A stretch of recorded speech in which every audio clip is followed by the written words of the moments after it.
Mesdames, Messieurs, bonjour, il est midi à Dakar et partout au Sénégal, 12h GMT, bienvenue dans le grand journal de la RFM. Souleymane Niang. Au sommaire de cette édition, panne d'un appareil de radiothérapie à l'hôpital d'Al Djam de Guédiawaye. Le directeur de l'établissement répond qu'il n'y a pas péril en la demeure. La seconde machine fonctionne et le service continue normalement. Menace de crue du fleuve Sénégal au niveau de Matam. La cote d'alerte a été atteinte après les pluies du week-end dernier. Les autorités rassurent, la situation est sous contrôle. La timide marche des chauffeurs et autres receveurs des bus dits Tata ce matin à Dakar. Ils réclament de meilleures conditions de travail et menacent d'aller en grève. Mais seules quelques dizaines de manifestants ont fait le déplacement. Notre dossier du jour sur l'enterrement sous X. Vous le verrez, il y a toute une procédure avant d'inhumer un mort non identifié et une association unique en son genre s'occupe du rite mortuaire. À suivre également notre reportage Tamkharit du jour. Nous nous intéressons au poulet, l'une des viandes qui accompagne le couscous. Ce n'est pas la grande ruée au marché Tilène et les acheteurs optent pour le moins cher. Tout de suite, les titres de l'actualité internationale. Binta Diallo, bonjour. Bonjour Souleymane. 5 morts, plusieurs blessés, 200 arrestations. Les violences xénophobes ont atteint leur paroxysme en Afrique du Sud. Pretoria dénonce et parle plutôt de criminalité. Manifestation d'étudiants en Algérie contre la tenue précipitée de l'élection présidentielle. Et au Mali, le chef de l'opposition réclame une enquête parlementaire. Rendez-vous dans un instant pour le développement de tous ces titres. Pour les titres du journal des sports que vous nous présenterez, cher Tidiane Diagne, bonjour. Bonjour à vous Souleymane. Mondial masculin de basketball terminé en beauté, c'est le souhait des Lions qui croisent le Canada demain. Ils ont fini tout à l'heure leur séance d'entraînement, fortune diverse cependant pour les Africains. L'Angola et le Nigeria dominent les adversaires du jour. La République de Côte d'Ivoire perd, la Tunisie et chute. Navetan, phase nationale de l'ONCAV, c'est à Louga, le Caridas connu. Louga, Thiès, Ziguinchor et Kaolack représentés. Ils vont disputer les 2 tickets pour la finale. Avec vous également, rendez-vous tout à l'heure pour le déroulement de ce menu. Et puis, Pabès Diba viendra nous présenter la revue de la presse. À la mise en onde de cette édition, Abdoulaye Diop. D'abord, cette réponse du directeur de l'hôpital d'Al Djam de Guédiawaye suite à l'information que nous avons donnée lors de nos précédentes éditions au sujet de la panne des appareils de radiothérapie et des problèmes financiers qui empêcheraient leur dépannage. Le docteur Moussa Sam Daf réfute toute difficulté financière et explique que les machines sont encore sous garantie et en tout état de cause, le service se déroule normalement. Je vous propose de l'écouter. Il a été joint ce matin au téléphone par Nafissatou Silla. Effectivement, il y a un des appareils de radiothérapie, un accélérateur linéaire aujourd'hui qui n'est pas fonctionnel et que, en réalité, cet appareil-là est en train d'être maintenu. Il y a des pièces à changer parce que, encore une fois, l'État du Sénégal et plus précisément le ministère de la Santé et de l'Action sociale a bien négocié cet achat-là. C'est des équipements qui sont sous garantie pendant 2 ans, pièces et main-d'œuvre. Et je dois dire que la garantie prend fin en juin 2020. Maintenant, comme tout appareil, il y a de la maintenance préventive à faire et il y a de la maintenance curative. Une situation peut arriver et faire en sorte que l'équipement ne soit pas fonctionnel. Aujourd'hui, les pièces sont en train d'être rassemblées par le fournisseur, notamment Electar, et on est en train de les convoyer vers Dakar. Cette situation, en fait, n'empêche pas une bonne prise en charge des patients. Tous les anciens malades avant cet incident sont pris en charge et tous les jours de nouveaux malades également sont pris en charge. Donc, c'est pas une question de manque de moyens, encore moins d'un déficit de moyens ou de défaut de maintenance. C'est juste que c'est des machines qui peuvent tomber en panne et qui sont en train d'être réparées et que les malades sont en train d'être pris en charge correctement. Maintenant, nous sommes plus pressés pour mettre en marche ces machines-là. Nous attendons l'arrivée de ces pièces de rechange auprès des fournisseurs. Eux-mêmes ont intérêt à rendre fonctionnelles ces machines-là puisqu'elles sont sous garantie. Restons dans le domaine hospitalier pour parler des morts non identifiés et enterrés sous X, autrement dit de façon anonyme. Hier, des populations de la région de Kaolack ont protesté contre l'inhumation d'inconnus dans le cimetière de leur localité, qui plus est dans des conditions qu'elles jugent inappropriées. L'enterrement de morts non identifiés est une procédure longue et complexe qui fait intervenir plusieurs acteurs, dont la justice, les responsables des hôpitaux et, vous allez le voir, une association tout à fait unique. Ndate Diop. L'enterrement de corps non identifiés répond à une procédure médico-légale, tout sur instruction du procureur. Cheikh Tidiane Diawara est le responsable de la morgue de l'hôpital El Hadji Ibrahima Niass de Kaolack. Alors, à notre niveau, l'enquête est déclenchée par la gendarmerie ou bien la police, mais toutefois aussi au niveau de l'hôpital, nous on fait des communiqués. Alors, ces communiqués qui passent, par la suite, on laisse un instant, quelque temps aussi pour voir au-delà de 45 jours même, pour avoir avec des photos à l'appui. Souvent, on ne trouve pas leurs parents. Alors, s'ils sont là-bas au niveau de la morgue, finalement, on déclenche la procédure de certificat de fin d'inhumation avec un genre de mort pour avoir le constat du médecin qui va dire que ce genre de mort délivré, on le présente au procureur pour avoir le certificat au fin d'inhumation. Au-delà du service social à qui il incombe l'enterrement, des associations humanitaires sont aussi souvent sollicitées. C'est le cas de l'association Jamiyatou Rahmati Wal Isani. Oustaz Mohamed Gueye est le président. Bu ñu ko dencee 45 jours dañuy woo ñu préparer suñuy matériel suñuy oto yégal ko doomu aadama yi yégal ko ilimaan yi ci jàpp benn bés lu mel ni ki dimanche dañu ci hôpital ba ñu wut suñu matériel lépp ñoo leen di sàng ñoo leen di jullee ñoo leen di rob. L'association est présente à Dakar mais aussi dans des régions comme Diourbel, Saint-Louis et Louga. RFM, la radio de toute l'actualité. C'est ce mercredi 4 septembre que le journaliste et activiste Adama Gaye est entendu sur le fond de l'affaire pour laquelle il avait été arrêté fin juillet dernier et inculpé pour offense au chef de l'État. Selon son avocat Maître Seydou Diagne, c'est ce chef d'inculpation qui a été finalement retenu et ce délit, le cas échéant, tombe sous le coup de l'article 80 du Code pénal. Au sujet de l'état de santé d'Adama Gaye que certains présentaient comme problématique, il n'en serait rien selon Maître Seydou Diagne qui évoque également la probabilité d'une liberté provisoire. En tout état de cause, il a déjà introduit une demande de liberté provisoire. Il était l'invité d'RFM Matin aujourd'hui. Adama Gaye se porte bien, il se porte comme un charme. Je l'ai rencontré hier soir. Il n'a aucun souci de santé, ni lorsqu'il entrait en prison, ni à l'intérieur même. Il nous a même demandé d'en informer ses proches. Il leur demande de rester sereins, car lorsqu'il sera devant le juge, les choses vont être claires. Nous avons déposé la demande de liberté provisoire il y a de cela une semaine. Aujourd'hui, après l'audition, le doyen des juges et le procureur vont apprécier par rapport au dossier. Mais nous pensons qu'il va bientôt sortir. Les propos de Maître Seydou Diagne traduits par Ndate Diop.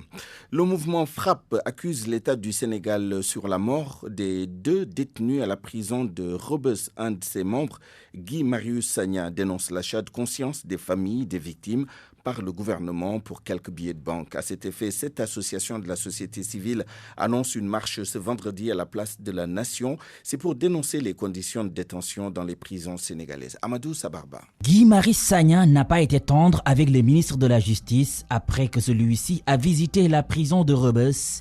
L'activiste affirme que l'État est complice de la mort des 2 détenus, Cheikh Ndiaye et Babacar Mané. Si le ministre de la Justice a le toupet, a l'outrecuidance d'affirmer qu'il a été félicité, applaudi par les détenus d'une des chambres avec laquelle on menace les autres détenus, eh bien, nous ne pouvons dire de la manière la plus claire qui soit que le ministre de la Justice ne dit pas la vérité. Et l'État, au nom duquel il a visité Rebeuss, ont assassiné une seconde fois nos 2 compatriotes morts dans des conditions tragiques. Encore l'État au banc des accusés. Selon le mouvement citoyen Frappe France Dégage, le gouvernement ne respecte pas les familles des victimes. Cet État qui donne 20 millions à des citoyens qui sont allés en finale de la Coupe d'Afrique, qui donne 10 millions à des citoyens qui sont arrivés en finale de la Coupe d'Afrique de basket et qui donne 2 millions aux familles des victimes mortes du fait, mais de l'irresponsabilité de l'État à Rebeuss. Cette association dont Amnesty Sénégal, COS M23, Gilets Rouges, Y'en a marre, le mouvement Question-Réponse, le Forum du Justiciable, Nitou Degue, le mouvement Frappe France Dégage, la version française, le mouvement Version Wolof et le mouvement Tour de Table vont organiser une marche ce vendredi pour dénoncer les mauvaises conditions dans les prisons. Il est 12h10 et vous écoutez le grand journal sur la RFM. Allons à Matam, où le niveau du fleuve Sénégal a atteint la cote d'alerte. Cela en conséquence des fortes pluies qui se sont abattues le week-end dernier sur la région. Selon les autorités, la situation serait toutefois sous contrôle. Ali Bandelnian. Avec plus de 8,30 mètres, le fleuve Sénégal a fini de dépasser sa cote d'alerte. Les eaux de crue ont envahi les terres de Walou pour menacer toutes les localités longeant le Dandemayo. Face à une telle situation, nous sommes allés faire le point avec Mohamed Ouat. Il est le gouverneur de Matam. On est avec la commune de Matam qui fait menacée par la crue du fleuve. Il s'agit d'une petite digue qui a été construite de par le passé. Et depuis le mois de juin, sur les diligences du préfet de Matam, il faut dire que cette brèche-là a été complètement colmatée et a été stabilisée. Aujourd'hui, on a engagé des travaux dans le cadre de Promoville et à terme, il s'agira donc de construire une nouvelle digue sur un linéaire de 3,5 km. Il n'y a que le village de Djela qui est aujourd'hui menacé par la crue du fleuve. Ailleurs également, ce qui est menacé, c'est quelques aménagements hydro-agricoles qui se trouvent dans la zone de Danjoli et également toujours à Djela. J'ai échangé avec les responsables de la SAED et des diligences sont présentement également mises en œuvre et des sacs à terre ont été mis à la disposition des producteurs dans la zone de Djanjoli. Des maisons envahies, circulation interrompue, mais les dernières fortes pluies ont permis tout de même de tester la capacité des ouvrages en cours de réalisation dans le cadre de Promoville. L'essentiel des dégâts ont été notés au niveau de la commune de Matam et là véritablement les actions ont été entreprises rapidement en rapport avec les entreprises qui sont sur place. Même si l'on n'a pas encore enregistré de dégâts énormes, il reste que la menace est bien réelle. Matam, Ali Bandelnia, RFM. RFM, l'info c'est ici. L'info c'est ici. Parlons à présent des minibus Tata. La semaine dernière, 2 de ces minibus ont ôté la vie à un enfant de 6 ans. Avant-hier, c'était le même scénario. À Ngor, 2 bus qui faisaient la course entre eux sont entrés en collision, faisant des blessés. Certains chauffeurs dénoncent cette indiscipline sur la route pour les usagers. Il faut sanctionner et prendre des mesures sévères. Reportage Oumou Kalsoumli. À la gare routière La Dior, des minibus Tata stationnent en file. Chaque chauffeur attend son tour pour faire le plein. La course-poursuite à laquelle s'adonnent certains chauffeurs sur la route, un gros problème de comportement, selon Samba. Si un minibus te devance et que tu es le premier à quitter le garage, tu feras tout pour le rattraper, c'est à cause de ces courses. Sinon, tu seras sanctionné et on te mettra à la 4e position au prochain départ. Pour l'affaire des primes, c'est pas si important, mais cela ne justifie pas l'attitude de certains chauffeurs.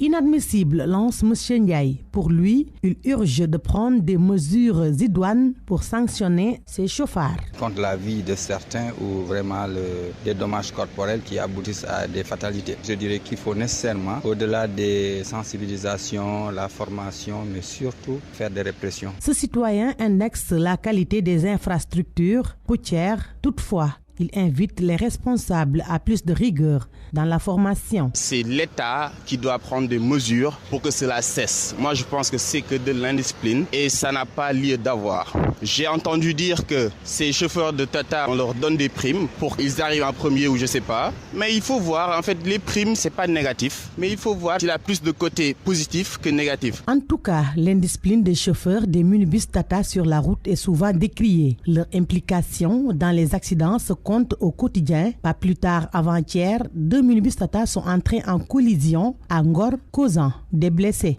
S'agissant des accidents mortels, justement, 2 morts ont été enregistrés après un accident de la circulation à l'entrée de Louga, survenu après le match Mboli-Mi et de Tamba contre Dego de Kébémer. Les morts sont des supporters de Dego.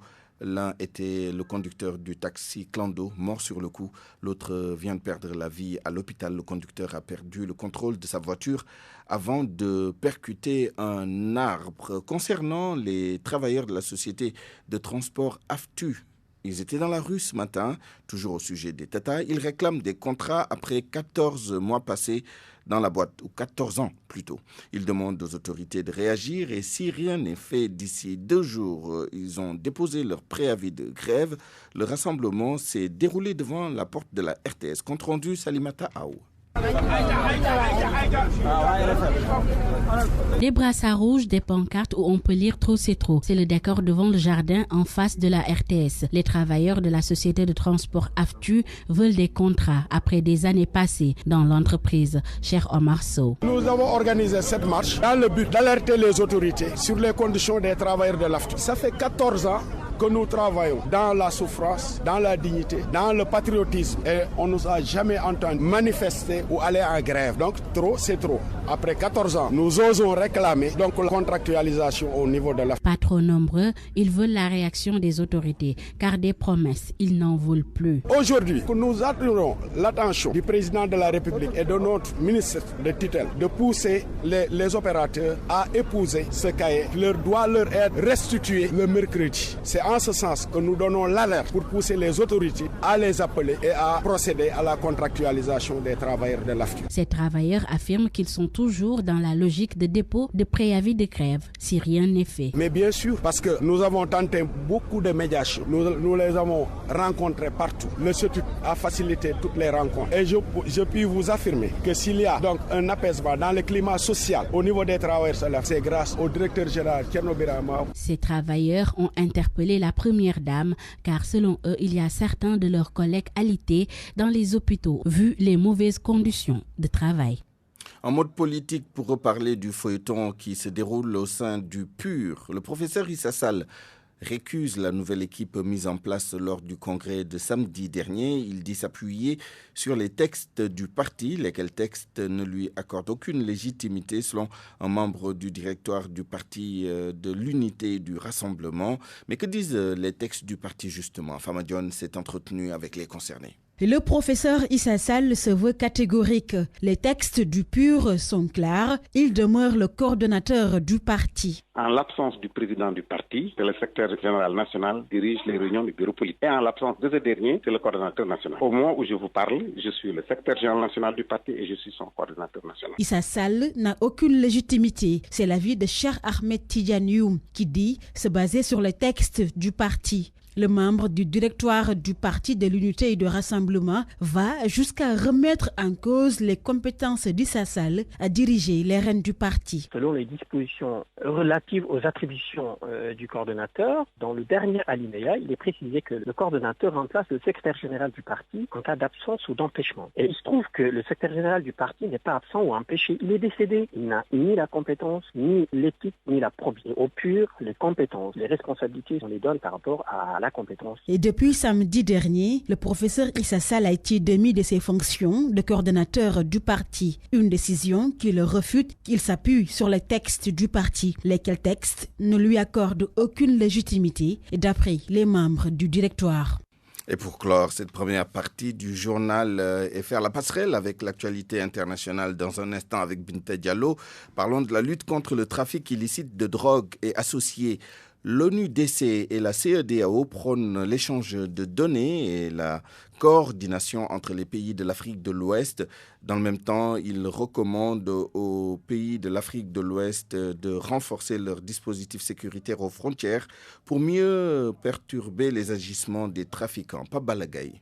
La porosité des frontières dans les pays de l'Afrique de l'Ouest ne laisse pas indifférents les acteurs de la lutte contre le trafic de drogue. Selon Cheikh Ousmane Touré, coordonnateur du programme d'appui à la CEDEAO contre le trafic illicite de drogue et associés, il est impératif que les forces de défense et de sécurité opèrent une meilleure coordination par les échanges de données. Pour permettre aux États d'avoir des politiques adaptées, il faut avoir des données.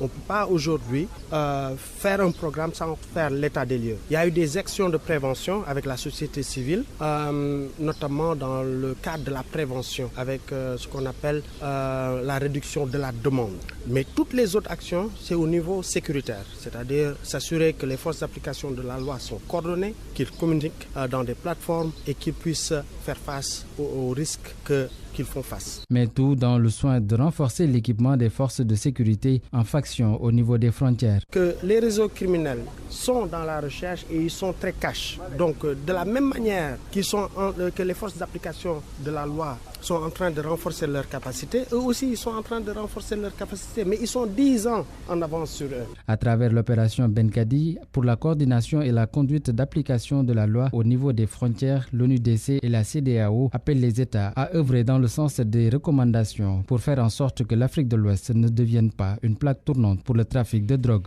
Rendons à Pape Balagay ce qui appartient à Pape Balagay et non Pape Balagay. Merci pour ce sujet. RFM. L'actualité internationale. Binta Diallo, rebonjour. Rebonjour Souleymane. L'actualité internationale, ce sont ces violences xénophobes en Afrique du Sud. Bilan 5 morts. Il y a eu 200 arrestations et Pretoria refuse de parler de xénophobie, mais plutôt de criminalité. Jusqu'à hier, les villes de Johannesburg et de Pretoria étaient à feu et à sang. 5 morts, plusieurs blessés, mais le calme est revenu ce matin. Le point avec Oumou Kalsoumdi. La situation était incontrôlable lundi et le chaos régnait dans le centre-ville Johannesburg. On compte 5 morts, environ 200 arrestations et le saccage de centaines de magasins appartenant aux étrangers. Les tensions se sont globalement calmées hier, même si de temps en temps, des sursauts de violence surgissent de manière imprévisible dans certains quartiers de la ville. Ce matin, tout est sous contrôle à Johannesburg. Cyril Ramaphosa est sorti de son silence en condamnant les actes contre les diasporas africaines. Des centaines de milliers de Sud-Africains veulent en découdre avec les étrangers. Leur demande est claire. Ils ne veulent plus d'étrangers sur leur sol. Aujourd'hui, c'est d'ailleurs l'ouverture du Forum économique mondial dans la ville du Cap avec la présence de 11 présidents de la région qui devraient probablement aborder le sujet de ces attaques xénophobes. En Algérie, les étudiants sont descendus dans la rue. Pour dire non à une tenue de l'élection présidentielle, les étudiants prennent le contre-pied du chef d'état-major des armées algériennes qui a appelé le corps électoral d'ici le 15 septembre. Les étudiants ne veulent surtout pas de précipitations qui ne feraient couvrir la voie au cacique du régime Bouteflika.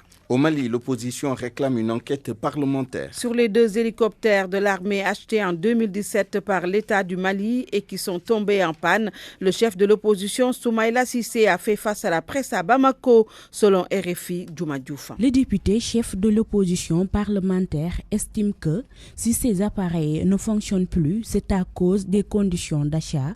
Selon Soumaïla Cissé, ces hélicoptères ont été achetés dans des conditions discutables avec une mauvaise maintenance.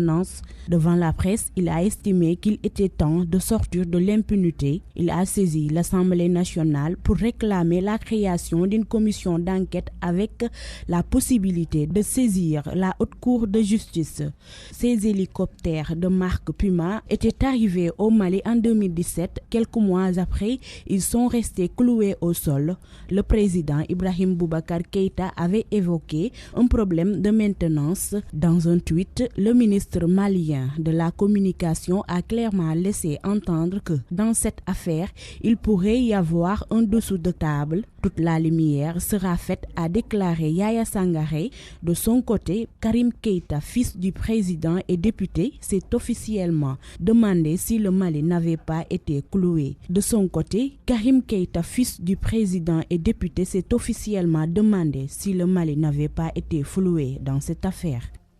Le secrétaire général de l'ONU favorable à un financement du G5 Sahel. Antonio Guterres dit être favorable à un financement du G5 Sahel par l'ONU dans un contexte où la guerre contre les terroristes est loin d'être gagnée. Le secrétaire général de l'ONU, qui s'exprimait sur RFI, dit beaucoup attendre de la réunion de la CEDEAO qui doit se tenir à Ouagadougou au Burkina Faso. Prochainement, le voici. Je suis entièrement convaincu que la menace au Sahel est une menace réelle, que nous ne sommes pas en train de gagner la guerre contre le terrorisme au Sahel, qu'il faut renforcer cette opération. Je suis favorable à un financement des Nations Unies avec des contributions obligatoires pour la force du G5 Sahel, mais même ça aujourd'hui, à mon avis, n'est pas suffisant.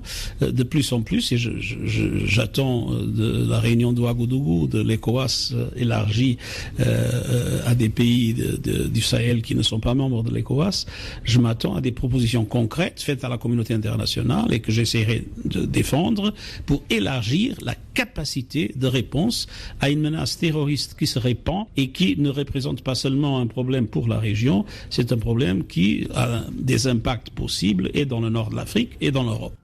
C'est tout, Souleymane, pour cette page internationale. Merci Binta Diallo. Parole aux auditeurs. L'actualité, qu'en pensez-vous? Moi, je pense que vous devez. Réagissez dans nos éditions d'information sur l'actualité. Bonjour. Du lundi au vendredi, vous avez la parole sur RFM. Point de vue aujourd'hui sur la pertinence ou non de garder l'article 80 et autres dispositions qualifiées de fourre-tout dans le code pénal sénégalais. Nous en parlerons avec le professeur Ibabari Kamara, enseignant à la faculté de droit de l'université Cheikh Anta Diop de Dakar, et avec maître Amadou Ali Kane, avocat et militant des droits de l'homme. RFM Sport. Rebonjour à vous, cher Tidiane Diagne. Rebonjour à vous, Souleymane. D'abord, le mondial masculin de basketball. Les Lions veulent rugir demain face au Canada. Match prévu à 7h30 GMT. Le Sénégal, qui à la veille de cette confrontation, veut bien plutôt remporter cette rencontre. Les coéquipiers de Maurice Nour, revigorés par leur belle prestation d'hier face à l'Australie.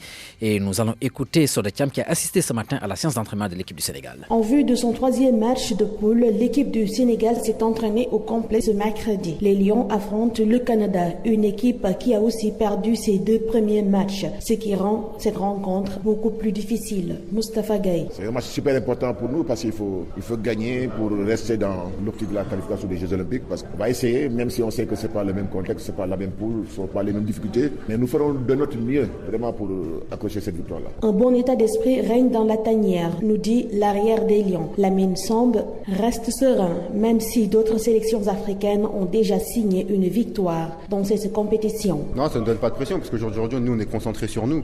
Voilà, ce qui se passe dans les autres poules et ce qui se passe ailleurs, voilà, c'est propre à chacun. Nous, je pense qu'on doit se préoccuper sur ce que nous, on doit faire, sur le potentiel le potentiel qu'on a. Et puis sur la marge de progression qu'on peut avoir justement pendant toute cette Coupe du Monde. On a été peut-être un peu surpris lors du premier match dans l'entrée en matière, mais maintenant on est vraiment dans la Coupe du Monde. Donc on va faire tout ce qu'on a à faire, donner tout ce qui est en notre possible, tout faire vraiment, donner le maximum pour justement aller essayer d'avoir le meilleur résultat contre le Canada. Comme je dis encore, on a encore faim. Ça c'était, on va dire, que l'entrée, maintenant il faut qu'on mange le plat principal. Terminer meilleure équipe africaine, ce serait difficile, nous dit le sélectionneur. Mais Moustapha Gaye fait confiance à ses joueurs. On vient dans une Coupe du Monde, une compétition majeure. Il y a un module intermédiaire qui est de préparer les Jeux Olympiques, se qualifier. Donc on va les chercher à partir de la première place. Si on ne l'a pas, on va se rabattre sur les matchs de classement pour avoir une place qualificative pour les Jeux Olympiques. Sodetiam, Chine, Dongguan, Radio Futur Média. Sodetiam qui a par ailleurs interrogé le président de la FSB, la Fédération sénégalaise de basketball, qui parle de ce tournoi qui, à son avis, sert de tremplin pour l'Afrobasket masculin 2021. Maître Babacar Ndiaye aussi s'est prononcé sur la nomination du Malien Hamanian à la tête de la Fédération internationale de basketball. Bon, maintenant, il n'est plus un Africain. Il représente le monde entier. Il y a des chantiers, il y a des questions qui méritent d'être posées, débattues. Et qui concerne les pays africains. Je pense que ce sera peut-être l'occasion pour nos pays d'aborder ces questions relatives à la naturalisation des joueurs. Ce congrès-là également a été l'occasion pour le secrétaire général nouvellement nommé de faire un bon rapport d'activité. Je profite de l'occasion pour le féliciter.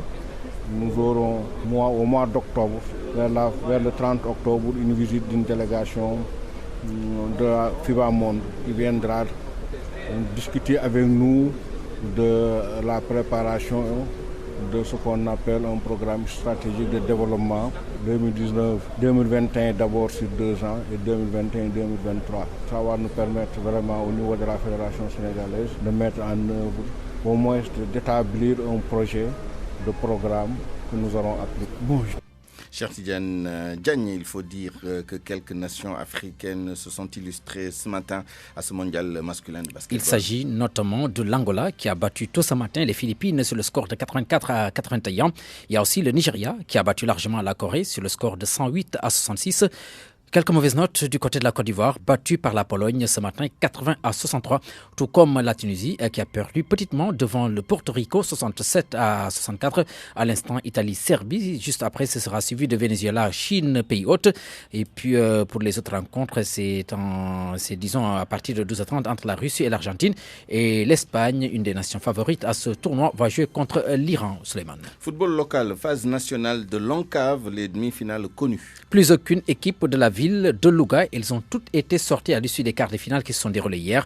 Dego de Kébémer a sauvé l'honneur pour la région haute. Abraham Polpouya. Cette journée des quarts de finale est marquée par la violence lors du match de Kondo de Louga et R100 de Thiès, des affrontements entre forces de l'ordre et supporters, une vive tension sur le terrain même après la victoire de R100. Et pourtant, la journée avait bien démarré avec le premier quart de finale entre Mbolomi de Tamba et de Kondo de Kébémer. Les deux équipes étaient à égalité après les 90 minutes, un but partout. De Kondo de Kébémer gagne au tir au but 6-5. C'est au tir au but aussi que R100 de Thiès a pris le dessus sur de Kondo de Louga, 5-3 lors du deuxième match. R100 a ouvert le score à la 23e minute de jeu par Mbaye Condorsal sur Pelanti et De Kondo a égalisé dans le temps additionnel de la deuxième mi-temps. Les deux derniers matchs des quarts de finale se sont soldés sur le même score, 1-0, et à chaque fois, une équipe de la commune de Louga éliminée, Diamono perd devant Yamotogne de Ziguinchor et Dissou devant UAR de Kaolack. En demi-finale, Dego de Kébémer va affronter Yamotogne de Ziguinchor et R100 de Thiès contre UAR de Kaolack. Les rencontres vont se jouer demain, jeudi 5 septembre au stade Al-Bourindjaï de Louga. Abraham Polpouy, Louga, Radio Futur Média. Abraham Polpouy qui suit pour nous donc les phases nationales de l'ONCAV. C'est dans la région de Louga. Suleiman, c'est bien fini donc cette page des sports. Merci à vous, cher Tidiane Diagne. À présent, notre reportage Tamkharit. À moins d'une semaine de l'Achoura, les vendeurs de poulets nous disent que la vente se déroule timidement. Pour le moment, le prix varie entre 2500 et 3500 francs CFA, mais les poulets qui coûtent 2500 francs sont les plus achetés et les plus prisés. Les vendeurs espèrent d'ici la fête l'arrivée des clients. Adi Maguette Ndiaye, reporter. Au marché Tilène, plus précisément au parc Guinard, la vente se déroule timidement. Pour les vendeurs de poulets, ce n'est pas encore le grand rush. À quelques jours de la fête de Tamkharit, Barasek, l'un d'eux. Ces temps-ci, la vente est un peu timide. Les clients ne sont pas encore là. Vous voyez, c'est là où j'étalais mes poulets, mais je suis obligé d'aller les vendre à Castor. Certes, les clients se font rares, mais le poulet ne manque pas dans le marché. Il y a de bons poulets ici. Pour la Tamkharit, je ne pense pas que le poulet soit en manque. Sincèrement, je n'y pense pas. Ici, les prix des poulets sont jugés abordables par les clients. Ils varient entre 2500 et 3500 francs CFA. Aïda Ndiaye, rencontrée au marché en train de faire ses achats, témoigne. Je suis restauratrice. Sincèrement, les prix de ces poulets ne sont pas chers. Ce sont plutôt les poulets du pays qui coûtent un peu cher. Vraiment, ça, il faut le dire. À quelques jours de la fête de Tamkharit, les vendeurs de poulets au marché Tilène s'impatientent et attendent l'affluence des clients pour bien se frotter les mains. Rendez-vous Ibabari Kamara, enseignant à la faculté de droit de l'université Cheikh Anta Diop de Dakar. Ibabari Kamara, bonjour. Bonjour, Suleiman. Nous sommes également avec Maître Amadou Ali Khan, avocat et militant des droits de l'homme. Maître, bonjour. Oui, bonjour. Alors d'abord, Ibabari Kamara, professeur, est-ce que vous pouvez nous dire, peut-être pas ad littéram, mais c'est quoi l'essence de l'article 80 du Code pénal sénégalais? Ce qu'il faut comprendre, c'est vrai qu'on reproche toujours cet article-là de ne pas viser expressément la notion d'offense au président de la République. Mais là, en fait, si on fait une lecture véritablement large, on se rendrait compte qu'effectivement, que cette disposition-là, effectivement, vise en fait le discrédit lorsqu'il s'agit, bien sûr, du président de la République qui n'est pas considéré comme une personne comme vous et moi, mais plutôt comme une institution. N'oublions pas que le président est une institution, le président de la République est une institution, et de ce point de vue-là, effectivement, tout acte de nature à justement porter atteinte à son honorabilité ou bien à porter le discrédit sur le fonctionnement donc d'une telle institution, effectivement, ceci pourrait constituer une infraction au sens de l'article 80. Mais est-ce que ce n'est pas une disposition quand même anachronique? On peut bien comprendre, il y a quelques décennies, que cela pose un problème vu les restrictions qu'il y avait déjà dans la liberté d'expression, etc. Mais aujourd'hui, le monde tel qu'il est, qu'un chef de l'État peut se protéger des attaques, même virulentes, de ses opposants ou de tout autre citoyen par un article de ce type-là dans le dispositif législatif? Mais en réalité, et c'est là qu'il faudrait effectivement apporter des clarifications.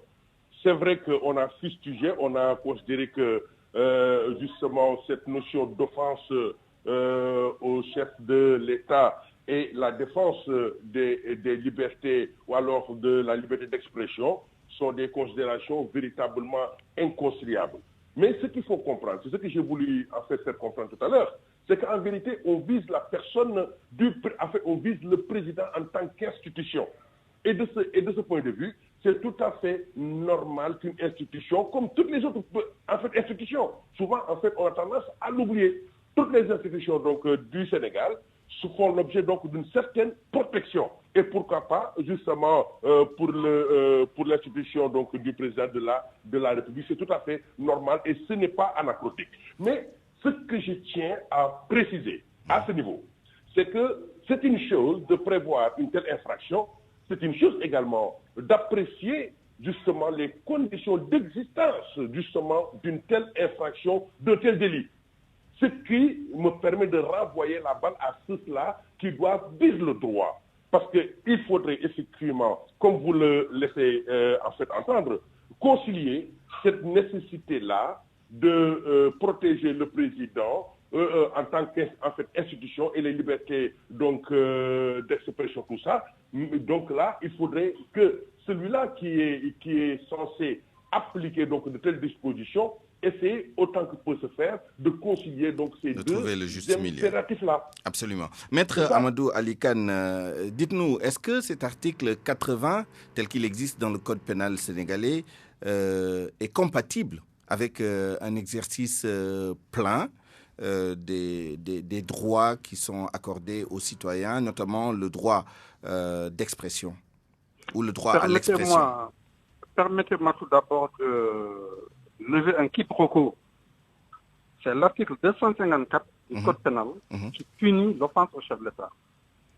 Tandis que l'article 80 dont vous parlez, il punit les actes et manœuvres de nature à troubler la sécurité publique. Donc, c'est deux choses différentes. Deux choses différentes. Mais les deux articles sont critiqués parce qu'ils sont considérés comme étant des restrictions graves aux libertés. Pour arriver maintenant à l'offense au chef de l'État, qui est prévu et puni par l'article 254 du Code pénal, effectivement, c'est considéré comme une restriction à la liberté d'expression. Nous considérons que dans une démocratie, la liberté d'expression a une importance capitale. Et que sans cette liberté, il ne saurait y avoir de démocratie. Parce que la liberté d'expression signifie la liberté d'opinion et la liberté d'information, c'est-à-dire la liberté de donner des informations et de recevoir des informations. Alors, certes, le chef de l'État est une institution, mérite respect. Donc, il n'est pas question aussi que les gens attaquent le chef de l'État, surtout dans sa personne, ou dans son honneur ou sa considération. Cela n'est pas acceptable, ni d'ailleurs pour aucun autre citoyen. Mais pour autant, il est quand même considéré, notamment par la Cour européenne des droits de l'homme, et par la Cour africaine également des droits de l'homme, sur un autre plan, en matière de liberté de presse, que la peine privative de liberté est une sanction disproportionnée lorsqu'il s'agit de protéger l'honneur ou la considération des personnalités publiques. On considère que le fait de priver quelqu'un de liberté à titre de sanction constitue même une négation de la liberté d'expression. C'est la raison pour laquelle, vous savez, l'offense au chef de l'État permet de se saisir de quelqu'un, de le mettre sous mandat de dépôt à la demande du procureur, et lorsque le procureur s'oppose à sa demande de mise en liberté provisoire, la demande n'est pas examinée, elle est déclarée irrecevable par le juge d'instruction. Donc c'est vous dire que c'est une infraction couperée à laquelle vous ne pouvez pas trouver un remède, sauf si l'autorité poursuivante, le ministère public, le maître des poursuites, le veut bien. Est-ce que vous êtes en train de dire que même la proposition du professeur Ibabari Camara, sa proposition, que les juges, les magistrats, dans l'application de la loi, essaient de trouver un bon compromis entre la protection de l'institution présidentielle en ce qui concerne l'article 254 et certainement de l'article 80 aussi, qu'il fasse preuve de discernement, d'équilibre. Et même ça, c'est pas possible d'après vous? Non, vous savez que l'article 80, le problème qu'il pose, c'est un problème de légalité. Parce qu'une infraction doit être prévue par la loi et la loi doit prévoir l'infraction de manière précise, de manière à ce que les gens puissent l'éviter. Or, le problème de l'article 80, c'est que l'avertissement que le législateur donne n'est pas clair. On dit acte et manœuvre. Ça ne fait trouver l'ordre public. Qu'est-ce qu'un acte, qu'est-ce qu'une manœuvre qui peut trouver l'ordre public? Il n'y a que le procureur qui peut, aujourd'hui, dire cet acte ou cette manœuvre. C'est en cela qu'on dit qu'il est imprécis, qu'il est contraire au principe de la légalité des infractions. Maintenant, pour en revenir à l'offense au chef de l'État, alors le problème qu'il pose, c'est qu'il confère une toute puissance au ministère public. Je vous ai dit, si le ministère public requiert le mandat de dépôt, notamment par un réquisitoire motivé, le juge ne peut pas s'opposer. Tout à fait. C'est arrivé une seule fois où le juge d'instruction a refusé de placer le mandat de dépôt en se fondant sur le fait que le réquisitoire n'était pas bien motivé. C'est lorsque feu Sidi Lamine a été poursuivi pour offense au chef de l'État. Le juge d'instruction de l'époque, qui était Mawassia Moudjouk, a estimé que le réquisitoire du procureur de la République n'était pas dûment motivé et que par conséquent, il a refusé de le mettre sous mandat de dépôt. Mais dans la plupart des autres cas, quand il s'agit d'Amadou Sall et de plusieurs autres personnalités qui avaient été poursuivies pour offense au chef de l'État, dès que le procureur a demandé le mandat de dépôt, il a été accordé. Et dès que, également, il s'est opposé à la demande de mise en liberté provisoire, la demande a été déclarée irrecevable. Donc, c'est ça qui fait que c'est considéré comme une sanction disproportionnée. D'abord, on vous met en prison. Et en plus, on ne permet même pas au juge qui est chargé quand même aussi d'appliquer la loi, d'être un rempart contre l'arbitraire, de faire son office. Tout à fait. Merci, maître, pour ces précisions. Je reviendrai à vous pour la toute dernière question en quelques secondes. Dernière question que je vais poser au professeur Ibabari Camara. Que faut-il faire? Faut-il réécrire ces dispositions du code pénal? Faut-il les extirper comme certains s'étaient engagés à le faire? Je pense que c'était le cas du président Abdoulaye Wade avant de prendre le pouvoir en 2000. Que faut-il faire précisément en termes de légistique pour régler tous les problèmes que nous avons soulevés dans ce débat? En réalité, le problème se pose effectivement à ce niveau-là. Par rapport maintenant à des considérations donc, de principe, il va sans dire que vous conviendrez avec moi que le président de la République, qui est la première institution, mérite effectivement d'être protégé. Maintenant, comme je disais tout à l'heure, c'est par rapport à la mise en œuvre justement d'une telle protection, notamment au niveau donc de la sanction. Et comme le dit si bien en fait Maître Khan, c'est pertinent effectivement. C'est vrai que là, on voit que justement en fait la procédure est un tout petit peu rigoureuse dès lors que en fait le ministère public décide de vous poursuivre pour vous reprocher d'avoir en fait offensé le président de la République. En tout cas de cause, il s'agit de quoi? Il s'agit de mieux préciser la portée donc d'une telle décision, mais également donc en fait pour concilier cela avec les libertés publiques, avec les droits de l'homme notamment, donc de parvenir à un tout petit peu concilier donc ces deux considérations. C'est vrai que l'offense c'est une forme de diffamation, comme en fait parce que pour dire simplement si on visait donc la personne, là on parlerait de diffamation, mais là on vise une institution. Ce n'est pas simplement, en fait, comme le fait comprendre, en fait, le président, donc, Maître Khan, ce n'est pas seulement, en fait, les institutions ou bien le trouble à l'ordre public, mais il y a également le discrédit par rapport à quoi? Par rapport à une institution de la République. Et de ce point de vue-là, c'est vrai, il faudrait, et Ça, c'est mon humble avis. Il faudrait toujours faire en sorte de protéger le président, ce qui me permet de rejeter en fait que l'on extirpe carrément donc cette infraction-là, ce type d'infraction. Maintenant, je plaide à ce que justement que l'on réécrive les dispositions, parce qu'en tout cas de cause, les dispositions notamment pénales sont effectivement perfectibles. Et de ce point de vue-là, compte tenu donc des exigences même en fait visant à garantir les droits de l'homme, il faudrait effectivement permettre à ceux-là qui veulent effectivement se prononcer, donc de le faire et de ne pas toujours avoir, cette épée de Damoclès. Merci beaucoup. On vous a bien compris, professeur. Merci d'avoir participé à Point de vue. Maître, nous avons juste quelques secondes. Vraiment, très rapidement, quel est votre point de vue sur le cours d'action qu'il faut adopter? Est-ce qu'il faut réécrire ou extirper ces dispositions? Je rappelle juste que la France a été condamnée par la Cour européenne des droits de l'homme pour avoir violé le droit à la liberté d'expression, parce qu'un citoyen français avait été condamné pour offense au chef de l'État. Il avait écrit un panneau où il avait mis « Casse-toi, pauvre con » à l'endroit du président Sarkozy. Absolument.